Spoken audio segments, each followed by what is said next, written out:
السلام علیکم ورحمۃ اللہ وبرکاتہ۔ بسم اللہ الرحمن الرحیم۔ نحمدہ ونصلی علی رسولہ الکریم، اما بعد۔ والذین هم لفروجہم حافظون الا علی ازواجہم او ما ملکت ایمانہم فانہم غیر ملومین فمن ابتغى وراء ذلک فاولئک هم العادون۔ صدق اللہ العظیم۔ میرے پیارے بھائیوں، اس سے پہلے میں نے آپ حضرات کو بتایا تھا کہ فلاح یافتہ مومن وہ ہیں جو اپنی شرم گاہوں کی حفاظت کرتے ہیں سوائے اپنی بیویوں کے اور کنیزوں کے۔ ان کے ذریعے جو شخص اپنی جنسی خواہش پوری کرے تو ان پر کوئی ملامت نہیں، اور جو شخص ان کے علاوہ کسی اور طریقے سے اپنی جنسی خواہش پوری کرنا چاہے تو وہ حد سے گزرنے والے ہیں اور اپنی جانوں پر ظلم کرنے والے ہیں۔ یہ ساری باتیں میں نے آپ حضرات کے سامنے پہلے عرض کر دی ہے۔ میرے پیارے بھائیوں، اللہ تعالیٰ نے ہمیں ایسا دین دیا ہے جس میں ہماری ہر جائز خواہش کو تسکین دینے کا صاف ستھرا اور پاک راستہ موجود ہے۔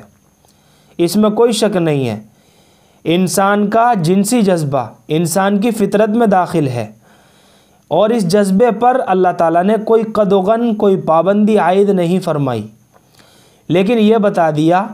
کہ اس جنسی جذبے کی تسکین کا جائز راستہ جو ہے وہ نکاح ہے۔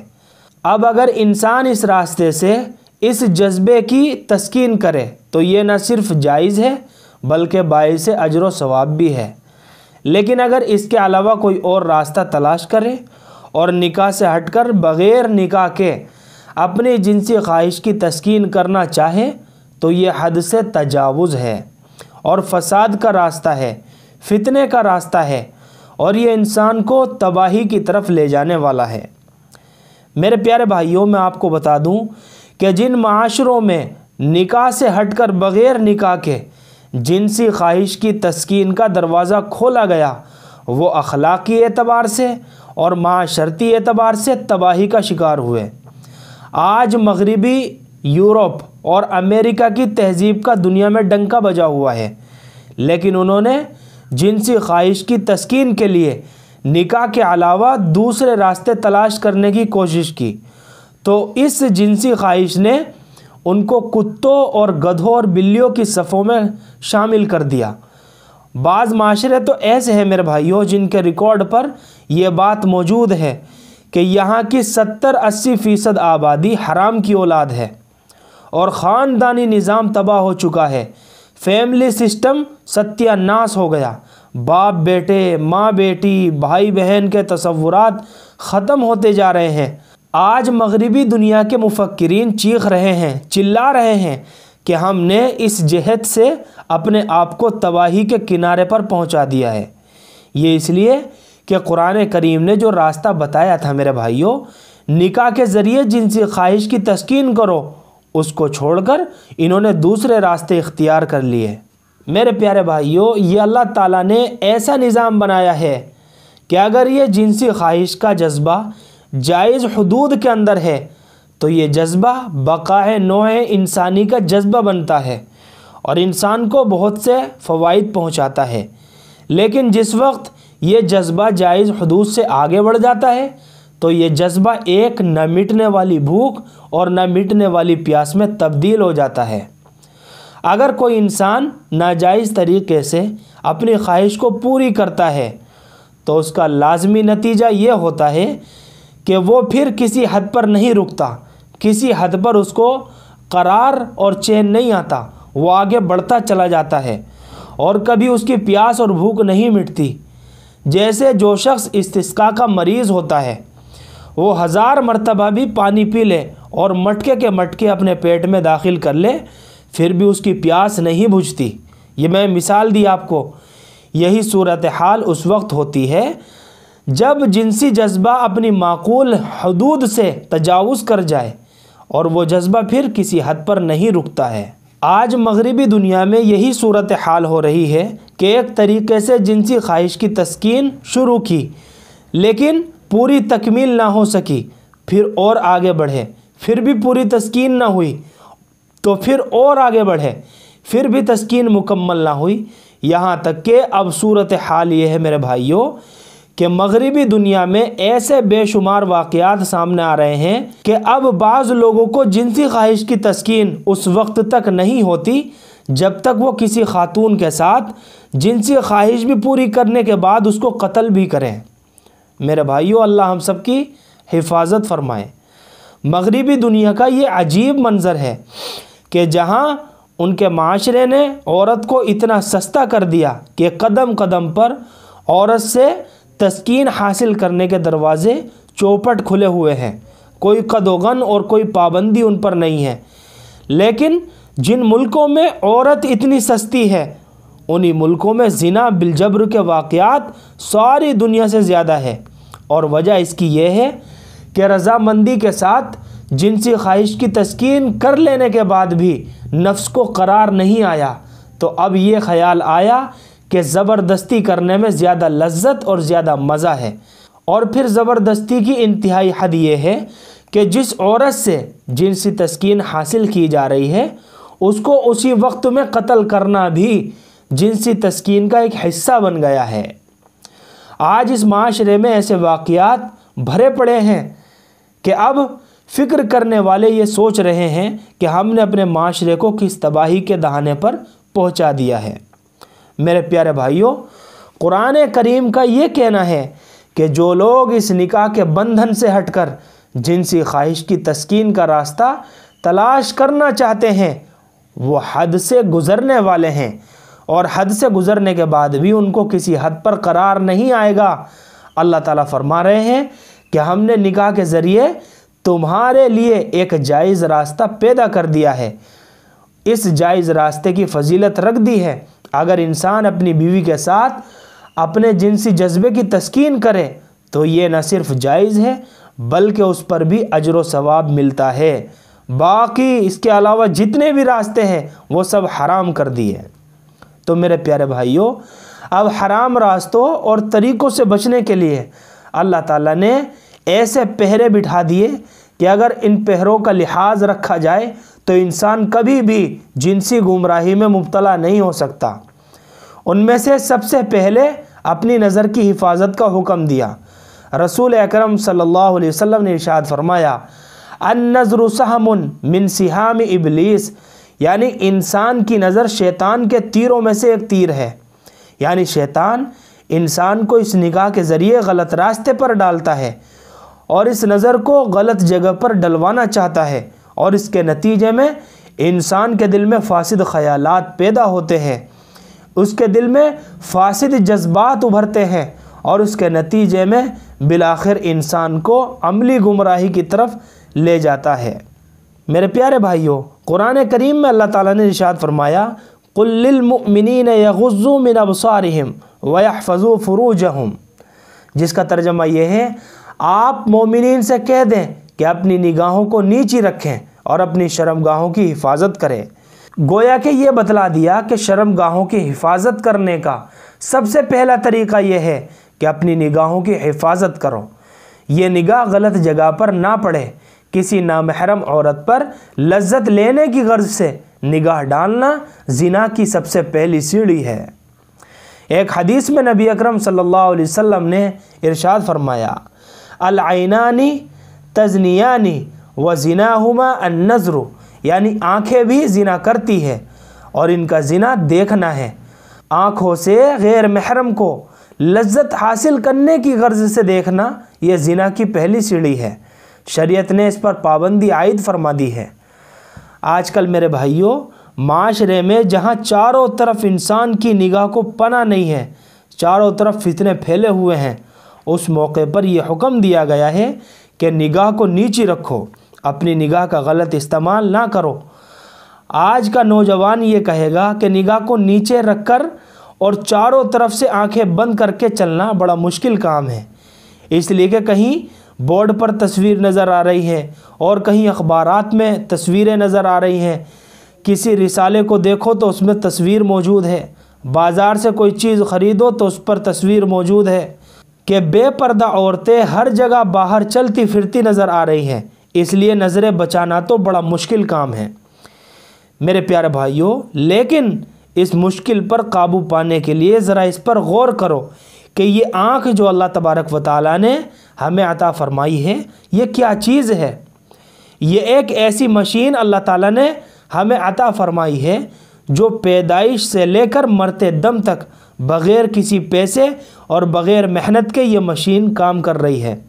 اور اس طرح سے کام کر رہی ہے کہ جو چیز چاہو اس کے ذریعے دیکھ لو، جو چاہو لطف اٹھا لو۔ اگر اللہ تعالیٰ تمہیں اس مشین کے اندر غور کرنے کی توفیق دے تب پتہ چلے گا کہ اللہ تعالیٰ نے اس چھوٹی سی جگہ میں کیسا کارخانہ فٹ کر رکھا ہے۔ جو آنکھوں کے اسپیشلسٹ ہیں انہوں نے کالجوں، یونیورسٹیوں اور اسپتالوں میں ساری عمر لگا دی، لیکن اب تک یہ دریافت نہیں کر سکے، اب تک یہ پتہ نہیں لگا سکے کہ یہ کارخانہ کیسا ہے، اور اس کارخانے کے اندر کتنے پردے ہیں، کتنی جھلیاں ہیں، اور اللہ تعالیٰ نے اس میں کتنے پردے فٹ کر رکھے ہیں۔ لیکن چونکہ یہ نعمت ہمیں مفت میں مل گئی ہے اور اس کے لیے ہمیں کوئی پیسہ خرچ کرنا نہیں پڑا، کوئی محنت نہیں کرنی پڑی، اس وجہ سے اس نعمت کی کوئی قدر بھی نہیں ہے۔ میرے پیارے بھائیوں، جس دن آنکھ کی بینائی پر ذرہ برابر بھی فرق آ جائے تو ہمارے جسم کے اندر زلزلہ آ جاتا ہے کہ کہیں میری بینائی نہ چلی جائے، اور اگر خدا نہ کرے یہ بینائی چلی جائے تو پھر انسان ساری دنیا کی لذت خرچ کرنے کے لیے تیار ہو جاتا ہے کہ چاہے میری دولت چلی جائے لیکن میری بینائی مجھے واپس مل جائے، تاکہ میں اپنے بیوی بچوں کو دیکھ سکوں، تاکہ میں اپنے بچوں کو دیکھ سکوں، میں اپنے ماں باپ کو دیکھ سکوں۔ بینائی جانا تو درکنار، بلکہ اگر بینائی میں ذرا تھوڑا سا بھی فرق آ جائے، ٹیڑھا نظر آنے لگے، یا آنکھوں کے سامنے ترمرے ناچنے لگے، یا آنکھوں کے سامنے حلقے اور دائرے نظر آنے لگے تو انسان گھبرا جاتا ہے کہ یہ کیا ہو گیا، اور پھر آنکھوں کے اسپیشلسٹ کے پاس بھاگتا ہے اور ہزاروں خرچ کرتا ہے کہ کسی طرح میری آنکھوں کا یہ نقص اور یہ کمی دور ہو جائے۔ لیکن ہمیں اور آپ کو یہ دولت ملی ہوئی ہے اور مرتے دم تک یہ کام کرتی ہے، نہ اس کی سروس کی ضرورت ہے، نہ اس میں تیل ڈالنے کی ضرورت ہے۔ تو میرے پیارے بھائیوں، اس لیے ہمیں اس نعمت کی کوئی قدر نہیں۔ اور اس آنکھ کے اندر اللہ تعالیٰ نے ایک عجیب و غریب نظام بنایا ہے۔ ایک ڈاکٹر صاحب آنکھ کے بارے میں بتا رہے تھے کہ انسان جب روشنی میں جاتا ہے تو اس کی آنکھ کی پتلی پھیلتی ہے، اور جب اندھیرے میں آتا ہے تو اس کی آنکھ کی پتلی کے پھٹے سکڑ جاتے ہیں، کیونکہ اندھیرے میں صحیح طور پر دیکھنے کے لیے اس کا سکڑنا ضروری ہے۔ اور اس ڈاکٹر نے بتایا کہ اس کے سکڑنے اور پھیلنے کے عمل میں انسان کی آنکھ کے پٹے 7 میل کا فاصلہ طے کرتے ہیں، اور یہ کام خود بخود ہوتا ہے۔ اگر یہ کام انسان کے سپرد کیا جاتا اور یہ کہا جاتا کہ جب تم اندھیرے میں جاؤ تو یہ بٹن دبا دیا کرو، اور جب روشنی میں جاؤ تو یہ دوسرا بٹن دبا دیا کرو، تب تمہاری آنکھیں صحیح کام کرے گی، تو میرے پیارے بھائیوں اس کا نتیجہ یہ ہوتا کہ کسی انسان کی سمجھ میں یہ بات آتی اور کسی کی سمجھ میں نہ آتی، اور غلط وقت پر بٹن دبا دیتا اور ضرورت سے زیادہ بٹن دبا دیتا تو خدا جانے اس آنکھ کا کیا حشر بنا دیتا۔ لیکن اللہ تعالیٰ نے میرے بھائیوں ایک آٹومیٹک سسٹم اس کے اندر لگا دیا ہے کہ جیسی ضرورت ہو اس کے مطابق اس آنکھ کی پتلی پھیلتی بھی ہے اور سکڑتی بھی ہے۔ اور یہ آنکھ اتنی نازک ہے کہ شاید پورے جسم انسانی میں اس سے زیادہ نازک کوئی چیز نہ ہو۔ آپ کو تجربہ ہوا ہوگا کہ اگر انسان کی آنکھ میں ریت یا مٹی کا معمولی سا ذرہ جس کو دیکھنا بھی مشکل ہو، اگر وہ انسان کی آنکھ میں چلا جائے تو انسان بے تاب ہو جاتا ہے اور درد سے بے چین ہو جاتا ہے۔ اور یہ آنکھ انسان کے چہرے میں بالکل سامنے ہے، فرنٹ پہ۔ اگر انسان کے سامنے سے اس پر حملہ ہو یا کسی سے تصادم ہو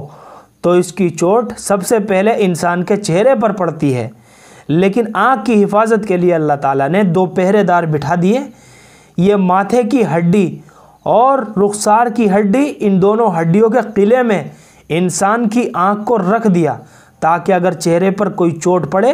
تو ہڈیاں اس کو برداشت کریں اور آنکھ محفوظ رہے۔ اور اللہ تعالیٰ نے پلکوں کے 2 پردے آنکھوں کے اوپر ڈال دیے تاکہ کوئی گرد و غبار اس کے اندر نہ جائے۔